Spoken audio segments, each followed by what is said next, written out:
Hola, bienvenidos a todas y todos a una nueva edición de nuestro podcast Protagonistas de la Silva Enríquez. Universidad Católica Silva Enríquez, 40 años formando personas, forjando futuro. Hoy hablaremos sobre salud mental, particularmente sobre los trastornos en salud mental en el sistema educativo. Nos acompaña en esta conversación María Cecilia Besser, directora del Centro de Estudios y Atención a la Comunidad de nuestra universidad. Bienvenida, Cecilia. Cecilia es licenciada en Psicología y psicóloga de la Universidad del Desarrollo, con postítulo en Psicoterapia Sistémica para Niños y Adolescentes y magíster en Psicología con mención en Psicología Clínica, ambos títulos de la Pontificia Universidad Católica de Chile. Entrando en materia, la salud mental, ¿es causa del COVID?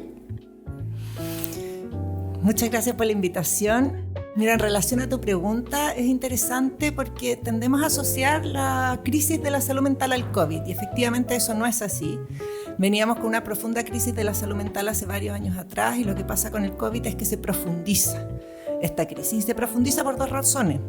La primera, porque nos enfrentamos de alguna manera al confinamiento, y eso hace que tengamos que enfrentarnos a todos nuestros conflictos, demonios, problemas, etc. Y dos, porque el acceso a la salud, que ya venía muy dificultado, se dificulta aún más. Y empiezan a aparecer las atenciones online como una forma de dar respuesta, pero finalmente no alcanza a la demanda que existe por salud mental. O sea, las atenciones de salud mental estaban sobrepasadas ya con anterioridad a la pandemia. Exactamente. ¿Y en todos los niveles o uno podría hacer alguna distinción por grupo etario? Mira, más que por grupo etario, hay una distinción por nivel socioeconómico. ¿Ya? O sea, todo lo que es atención en salud pública, por supuesto, es muy diferente a lo que es atención en salud privada. En salud privada siempre existe la posibilidad de la salud mental, pero los costos son bastante altos, inclusive para la clase media o la clase inclusive más acomodada. En términos de grupo etario, hay menos problemas en la distribución. ¿Sí? ¿Por qué? Porque de alguna manera la psicología o la salud mental en general ha sabido adaptarse a las necesidades del medio. Antes estaba mucho más enfocado a la atención de niños, niñas y adolescentes porque era la población más grande. Hoy día la atención, por ejemplo, de adultos mayores es lo que ocupa gran parte de la demanda de salud mental. Y los centros públicos y el sistema de salud público, así como los centros privados, se han logrado adaptar a esa demanda que tiene que ver con momentos históricos que son diferentes, pero es transversal. Y en los temas de los colegios particularmente, ¿existe, no sé, alguna intuición, algún estudio respecto a que el tema se ha agravado tal como para el resto de los grupos o particularmente más? Ahí también han pasado dos fenómenos que son diferentes. En primer lugar, hace un par de años atrás, los colegios tendían a mandar a todos los niños al psicólogo. ¿Sí? O sea, el niño que se portaba mal, el niño que era más desordenado en clases, se mandaba al psicólogo para que de alguna manera lo mejorara. ¿Sí? Y de alguna manera también empezó el mensaje que los colegios tenían que aprender a regular la conducta de sus niños, y eso hizo que la demanda de atención de parte de los colegios hacia salud mental disminuyera. Sin embargo, después de la pandemia, sí los niños tuvieron las consecuencias más graves, más que los adultos y más que los adultos mayores, porque se ha hablado mucho de los adultos mayores, pero los niños fueron quienes sufrieron más las consecuencias de la pandemia. Estuvieron confinados, no pudieron estar con sus amigos, no pudieron desarrollarse socialmente en las edades que les correspondía. Entonces tenemos un niño que empezó la pandemia en prekinder y de repente vuelve al colegio en primero básico y se perdió 2 años de socialización y trata de relacionarse con sus compañeros como cuando tenía 4 años, y evidentemente son formas que no son adaptativas, y eso hace que aparezca la violencia. Y ahí sí hay una demanda nueva de parte de los colegios de niños que están mucho más desregulados emocionalmente, y por lo tanto vuelve a aumentar esta demanda. O sea, tuvimos como ahí un veranito de San Juan de alguna manera. Pero una solución para atender esta alta demanda ¿podría ser eventualmente la contratación de psicólogos al interior de los colegios? Me explico porque en el fondo lo que hacen los colegios un poco se lavan las manos, ¿no?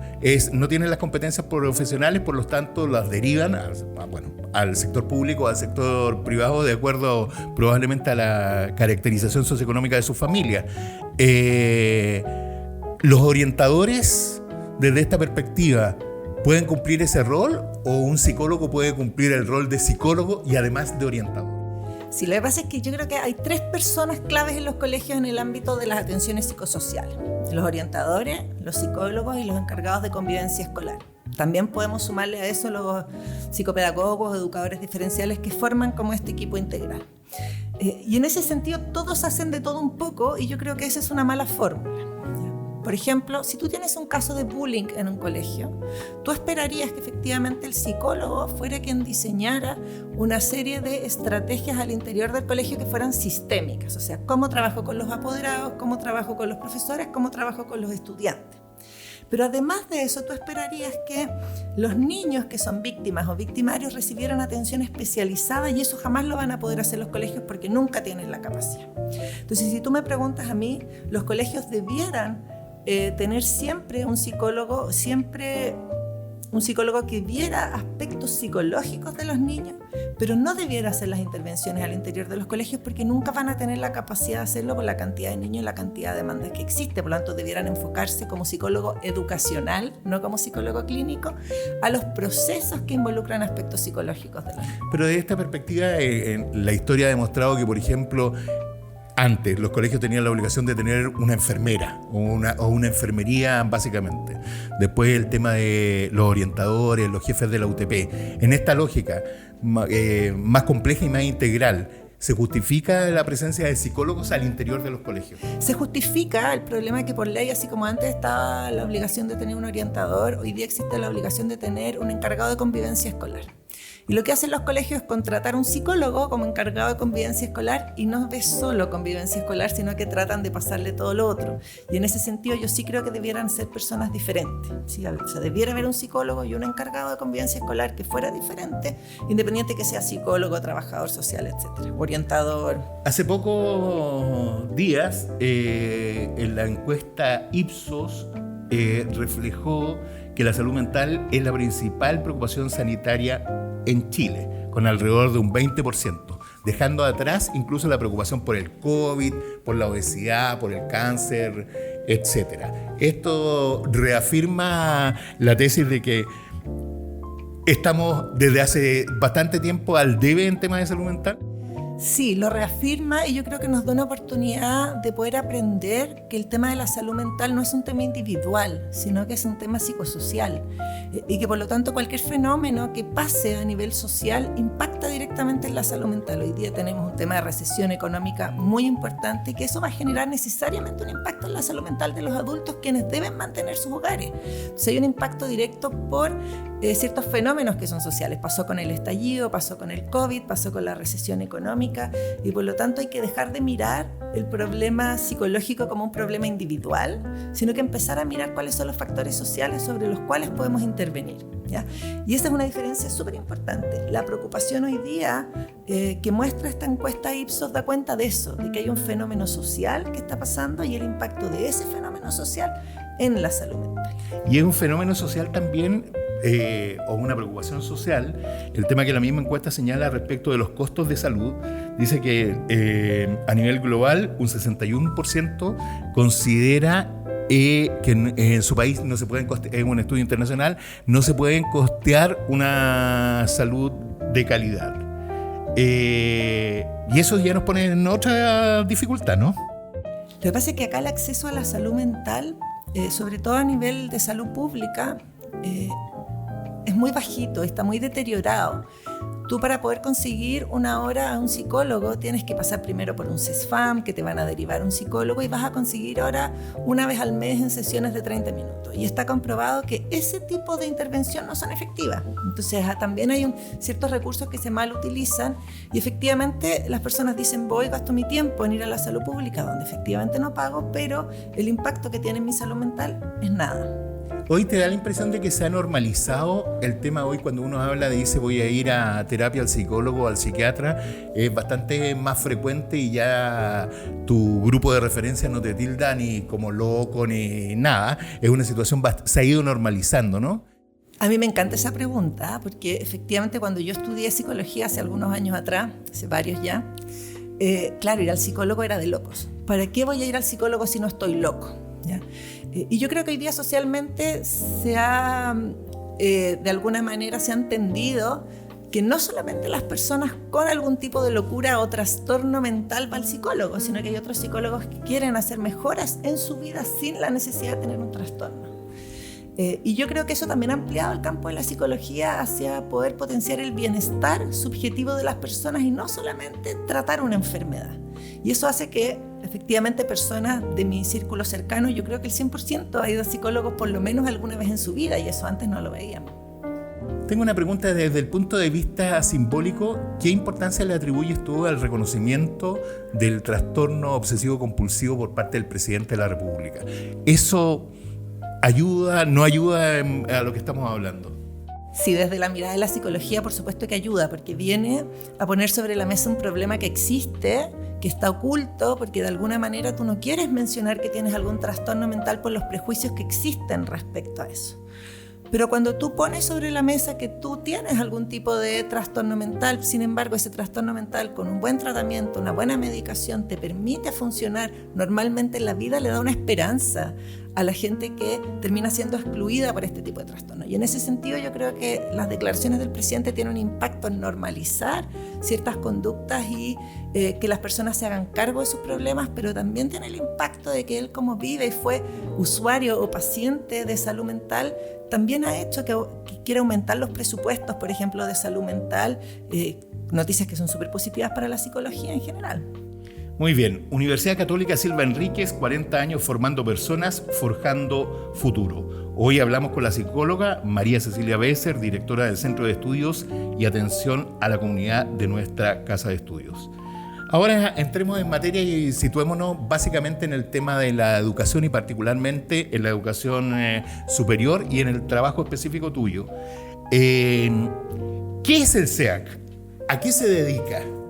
Mira, CEAC es un centro interdisciplinario de salud mental donde trabajamos psicólogos, trabajadores sociales y educadores diferenciales, y de alguna manera buscamos dar respuestas interdisciplinarias e integrales a los problemas de salud mental de la gente. Para eso trabajamos, claro, en terapia o atenciones en box, que pueden ser individuales, de pareja o familiar, pero también realizamos talleres, asesorías, capacitaciones, que de alguna manera nos permite instalar capacidades en los equipos para poder hacer una primera intervención dentro de sus mismas instituciones. A eso es lo que se dedica CEAC de manera integral. Pero junto con esto, súper cortito, junto con esto, CEAC, como es un centro universitario, no es solamente dar atención hacia los usuarios de fuera, que es propio de la vinculación con el medio, pero también eso retroalimenta la formación de nuestros estudiantes. O sea, los estudiantes pueden ver pacientes en espejo, por ejemplo, aprender a hacer psicoterapia, pueden hacer... Nos estamos refiriendo a nuestros estudiantes de psicología. Por ejemplo, o de trabajo social o de sociología. Nosotros tenemos practicantes inclusive de ingeniería comercial dentro de CEAC, que les permite también poner a prueba sus propios procesos de aprendizaje basado en nuestra experiencia, y ese también es el foco de CEAC. Por eso es bidireccional. Tengo una duda. Entonces, CEAC tiene una mirada externa que funciona básicamente como una clínica, por lo tanto se paga, ¿no? Sí. ¿Y existe alguna fórmula como de fácil como de acceder? ¿Una página web? ¿Algo que gente que nos escuche pueda acceder? A ver, es que hay dos cosas que son importantes. CEAC tiene distintos tipos de prestaciones que son para públicos diferentes. Tenemos obviamente la atención particular en la que puede acceder cualquier persona, y el valor es un poco más alto, sin embargo es mucho más bajo que la atención privada, pero es un poco más alto que el resto de los programas. Me gustaría dejar claro, esto lo hacen profesionales, no alumnos. No se trata de un taller o de una práctica de final de malla, ¿no? Sí, en CEAC trabajan 52 profesionales, de los cuales, contando a los practicantes de todas las carreras, son solo 15 practicantes. Todo el resto son profesionales que son quienes se dedican a la atención. Y tenemos programas que pueden acceder a valores súper distintos. Adulto mayor, migrantes pagan a veces cero o a veces pagan un pago simbólico. Pero desde el punto de vista práctico, ¿funciona con ISAPRE y con FONASA o funciona de otra manera? Funciona con ISAPRE. En el fondo tú pagas particular o pagas el valor de la consulta, aunque sea con convenio, se te da una boleta y tú puedes reembolsar en tu ISAPRE. ¿Por qué digo no con FONASA? Porque FONASA por política no reembolsa boletas de salud mental. ¿ya? Por lo tanto, la gente que está en FONASA no puede reembolsar su boleta, pero la gente que está en ISAPRE sí la puede reembolsar, y así también con el seguro complementario. Otra arista claramente está en el tema de quiénes son los alumnos de la Universidad Católica Silva Enríquez. Para ello existe, la prestación es gratuita, existen muchos tipos de prestaciones o están acotadas alguna cosa. Pensando además que en general el movimiento estudiantil ha demandado temas de salud mental en sus propias universidades. Mira, hasta el año pasado nosotros teníamos el programa de estudiantes donde todos nuestros estudiantes que fueran estudiantes regulares podían acceder a atenderse en SEAC a un precio preferencial en cualquier motivo de consulta. Si tenían un tema de vulneración de derechos, iban a un programa especializado, pero era cualquier motivo de consulta. Hoy día se cambió la estructura dentro de la universidad y la salud mental hoy día está a cargo de la DAE, no de SEAC, quien ha insertado en su equipo 2 duplas psicosociales que se han hecho cargo de la salud mental de los estudiantes, y en casos más complejos ellos son quienes derivan casos específicos a SEAC. Por lo tanto, hoy día nosotros nos estamos alejando cada vez más de la atención de los estudiantes y poniendo nuestro foco en la atención del medio, o sea, de la comunidad externa a la universidad, si bien también tenemos un convenio con funcionarios, pero estamos mucho más enfocados en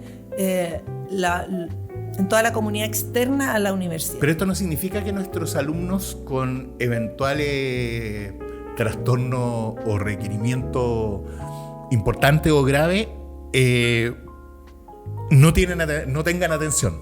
No, van a tener atención. El cambio que hicimos a través de la DAE, que fue una propuesta conjunta, tiene que ver justamente para poder aumentar la capacidad de atención de nuestros estudiantes. SEAC podía dar abasto a cerca de 400 estudiantes al año, pero tenemos 7.600 estudiantes. Entonces, ¿qué pasaba con estos otros estudiantes? Entonces hicimos un sistema que es mixto, donde hay una primera atención en la DAE y una atención especializada en SEAC. Por lo tanto, eso está abierto tanto para alumnos como para exalumnos, que también tienen valores preferenciales. Esta situación de alta demanda, sobre todo en centros asociados a universidad, ¿ocurre solo en esta o en otras casas de estudio también? Mira, todos los centros psicológicos universitarios están bien colapsados y todos tienen los mismos problemas en temáticas de atención. Uno es que hay más demanda de la capacidad de atención que hay, y también es el tema de los estudiantes. Las otras universidades funcionan con CAPS, por lo tanto son atendidos por estudiantes, lo que significa que no pueden atender a sus mismos estudiantes. Nosotros sí podemos porque trabajamos con profesionales. Y eso ha sido súper complejo porque en el fondo es cómo nos hacemos cargo de la salud mental de nuestros estudiantes, que además tienen particularidades, porque después de la pandemia nosotros hicimos un estudio de los motivos de consulta más importantes de nuestros estudiantes y aparecía lo mismo que en otras universidades. Cuando leímos la literatura eran exactamente lo mismo: estrés, ansiedad, depresión, o esta sensación de sentir que no tengo la capacidad de hacer frente a todas las demandas que me exige un sistema universitario. Y eso también hace que las universidades se pongan a pensar en un nivel mucho más amplio. ¿Cuál es el tipo de acompañamiento integral que le doy a ese estudiante, más allá de la atención en box o la atención en terapia como única forma? De acuerdo a lo que tú me dices, existiría así como existe una lista de espera en el GES que se publicita con bastante frecuencia, también vamos a tener una lista de espera en el tema de salud mental. Me gustaría que apuntara, no sé, a un par de soluciones macro que pudieran resolver este tema. Porque, da la impresión, efectivamente uno piensa como, a lo mejor malamente, ¿no? En términos de gravedad, efectivamente, si a ti te diagnostican un cáncer y tienes que una operación de cáncer o no sé, una fractura expuesta, qué sé yo, probablemente uno debiera decir, destinemos estos recursos de salud, siempre limitados, a curar este tipo de cosas y quitémosle recursos a una terapia de 10 meses de depresión o no sé qué cosa. Sí, efectivamente sí. Yo creo que la lista de espera en salud mental existe, y nosotros como centro nos enfrentamos a esa lista de espera todos los días tratando de reducirla lo más posible y tratando de no tener lista de espera, pero tenemos una lista de espera importante y yo creo, es difícil la pregunta de las soluciones, porque si yo la tuviera a la mano, yo creo que imagínate que no tuvieras limitación de recursos ni de autoridad. ¿Dónde se te ocurre? Te voy a dar primero una solución que es factible, que nosotros la hemos empezado a implementar, que yo creo que es muy positiva y que tiene que ver con las intervenciones que son grupales. O sea, hay ciertos grupos de niños o de adolescentes o de estudiantes de educación superior que tienen las mismas problemáticas y que se pueden beneficiar de procesos que son grupales más que individuales. Si yo tengo un niño con problemas de socialización, es mejor que lo pongo en una terapia de grupo donde le enseño a socializar con otros niños en un contexto terapéutico. Y eso hace que pueda utilizar mejor los recursos porque agrupa una gran cantidad, no una gran cantidad, pero 10 niños en el mismo tiempo que podría atender a uno. Yo creo que eso es factible y eso se está haciendo cada vez más. Nosotros hacíamos grupos terapéuticos con los estudiantes con muy buenos resultados. Y yo creo que esa es una de las cosas que hay que implementar. La segunda es que, así como existe una alta demanda en salud mental, cuando tú ves cuáles son las carreras que están eligiendo prioritariamente los estudiantes al ingreso a la educación superior, psicología también lidera las carreras, lo que significa que tenemos una gran cantidad de psicólogos que están egresando todos los años de muchas universidades del país. Por lo tanto, ahí uno tiene un capital que de alguna manera tienes que crear las instancias para que ellos puedan entrar a esta demanda de salud mental, y eso implica generar más espacios, más recursos, de manera que en la medida que puedas traer más gente puedes dar respuesta, pero siempre la limitación está en la capacidad financiera. Ese es el gran punto de tope que tenemos las instituciones públicas, las subvencionadas y las privadas también. O sea, hay un tema de recursos que finalmente termina siendo la limitante para las atenciones de salud mental. Bueno, con esta reflexión terminamos este nuevo podcast y agradecemos la presencia de María Cecilia Besser, directora del Centro de Estudios y Atención a la Comunidad de nuestra universidad. Muchas gracias, Cecilia. Muchas gracias a ti. A todos ustedes, nos vemos en un próximo capítulo de Protagonistas de la Silva Enríquez. Universidad Católica Silva Enríquez, 40 años formando personas, forjando futuro.